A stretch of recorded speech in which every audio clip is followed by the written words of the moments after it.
राम राम भाई सभी साथियों को। तो दोस्तों मैं नवीन आपका एक बार फिर से स्वागत करूँगा आपके अपने YouTube channel math for HSC by Naveen पे। तो दोस्तों आज हम आप डिस्कस कराएंगे जो आपका पहला पेपर हुआ था 5 नंबर का मॉर्निंग शिफ्ट का, उसके कुछ क्वेश्चन है तो आइए देखेंगे, डिस्कस कराएंगे। दोस्तों पहला क्वेश्चन रखा है इसमें 14 मीटर त्रिज्या, ठीक है 14 मीटर त्रिज्या है और 3.5 मीटर ऊंचाई के ठोस बेलन का मूल्य, जबकि इसमें प्रयुक्त धातु का मूल्य 50 रुपये प्रति घन मीटर है। ठीक है, तो इसका मतलब सीधा सीधा आयतन पूछ रहा है क्या है बेलन का। ठीक है, तो बेलन का आयतन क्या हुआ फ्रेंड, बेलन का आयतन है पाई आर स्क्वायर एच। ठीक है, तो बेलन का आयतन क्या हुआ पाई आर स्क्वायर एच। तो pi R square H, pi की वैल्यू कितनी 22/7, सीधी वैल्यू पुट करनी है, उसमें कुछ नहीं करना। आर 14 सेंटीमीटर दे रखी है तो स्क्वायर है तो 2 बार लिखांगे। ठीक है, और जो हाइट दे रखी है फ्रेंड्स की 3.5 दे रखी है। ठीक है 3.5, ठीक है कितना समझ में, 7 दूनी 14, 2 है क्या। ठीक है, ये देखो 22 है इंटू, यदि 2 किसी की गुणा करें तो 3.5 की 2 गुणा 7 हो जाएगा और 14, और काटना कितना 50 है तो सीधी 50 का कर दो गुणा। ठीक है, अगर समझ यदि आप इनकी गुणा कराएं तो इनकी गुणा करेंगे तो इनकी गुणा आ गई तो आ गया अपनी 1,07,800।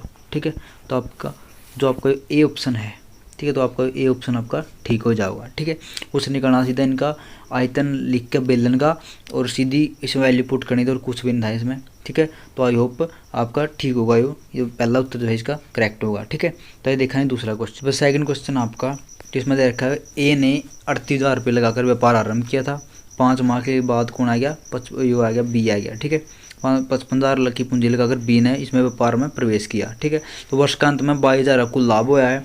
नियम में से कौन सी राशि ए और बी के लगभग अंतर में, लगभग बताना है। ठीक है, लगभग एग्जैक्ट नहीं उतरा, लगभग इसमें लगभग बोल रखे। ठीक है, तो देखो भाई तो इसमें क्या कह रखे है तो ए ना कितने लाए 38,000 रुपये लाए, ए ना क्या लाए 38,000। ठीक है, 38,000 कितने महीने लाए, पूरे 1 साल का बनाएगा तो 12 महीने हाथ लाए। ठीक है, समझ गए। तो उसका 5 माह के बाद, 5 माह के यानी 5 माह तो जाए लिए थे, कल ए सिर्फ ए ने काम किया था। ठीक है, तो 5 माह के बाद कितना लाए बी ने, क्या लाए 55,000, सॉरी वहाँ 55,000 रुपये लाए। ठीक है, 55,000 कितने माह बच गए, 5 तो जाए लिए तो 7 महीने हतर लाए साल में तय, समझ गए।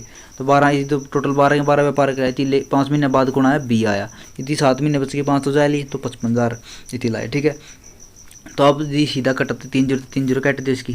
ठीक है, कट गया, ये भी नहीं गुणा करो, यदि 38 के और 12 गुणा करा पे तो 456 आ गए फ्रेंड। ठीक, कितनी 456, 38 इसकी 12। ठीक है, और जो इसकी 55 के साथ ही गुणा करोगे कितनी आओगी 385, 385। ठीक है, तो इसमें देखो आगे देख के कह रखे इस व्यापार में प्रवेश किया तो वर्ष के अंत में 22,000 का कुल लाभ हुआ। निम्न में से इनका अंतर बताना है। ठीक है, लाभ के लगभग अंतर बताना है। ठीक है, तो पहला तो एक बार इनका जोड़ो, इनकी जोड़ो कितना होगा, जोड़ 800, इनकी जोड़ोगे तो 841 आ जाएगा भाई। ठीक है, इनका पे एडिशन का तो 841 होगा। ठीक है, यदि आप इनकी माइनस कराएंगे तो कितना होगा 71 होगा। ठीक है, तो इनकी लगभग पूछा तो यदि आप 800 अपनी जो कैलकुलेशन है वो आसान करना चाहते थे 840 लिख लो, तो लिख लो कितना 70 लिख लो। ठीक है, इतना आ गया। तो अपना क्या पूछ रहा है क्या इसमें, तो अपना 22,000 का कुल लाभ हुआ है इसका, तो ए और बी के लाभ के लगभग अंतर के समान है। ठीक है, अपना 70 ऊपर लिखोगे 240 तल है। ठीक है, यदि आप काटता हो तो यदि आप इनकी काटना है तो इसका उत्तर होगा 1833। ठीक है, काट बैठ गए जो 1833 वाले, लेकिन 1833 ऑप्शन नहीं है, 1833 तो नहीं है, तो इसका आसपास कोई भी है तो 1857 है फ्रेंड। ठीक है, तो आपको आंसर होगा। ठीक है, तो आई होप आप इतना समझ में जो देखेंगे। नेक्स्ट क्वेश्चन, तो वह अगला क्वेश्चन क्या अपना, इसमें क्या है, यदि एक वस्तु 20% लाभ पर बेची है तो उनमें से कौन सा क्रय मूल्य और विक्रय मूल्य में अनुपात में है। ठीक है, तो सिंपल सा तरीका भाई, 2-3 तरीके यहाँ पर कौन सा तरीका कर लो।